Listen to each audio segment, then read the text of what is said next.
Hey everybody, Peter Zeihan here, coming to you from Colorado. We're going to close the loop on what's going on with Israel and Iran.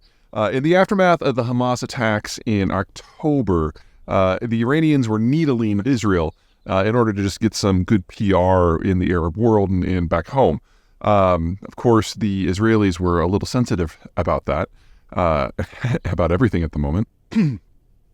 And so when the Iranians got a little bit too punchy, the Israelis slapped them down by bombing the Iranian consulate in Damascus and killing a large number of high-ranking leadership for the IRGC. That's their Iran's Revolutionary Guard Corps, which carries out a lot of the paramilitary operations in Syria and Lebanon and interfaces with Hezbollah.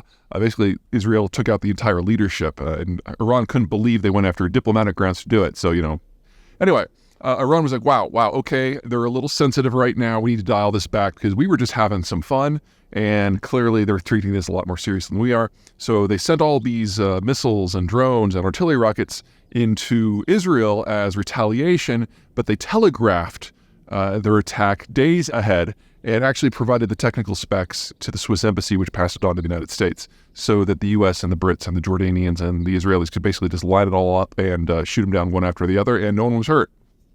And no meaningful damage was done. The question then was what's next, because the Americans were like, hey, yeah, this is great. This is a great climb down. You get to claim face. We get to say coalition is working. The Israelis get to say that their Iron Dome missile defense works great. Everybody wins. The only potential fly in the ointment is looking at Israel. Are you okay?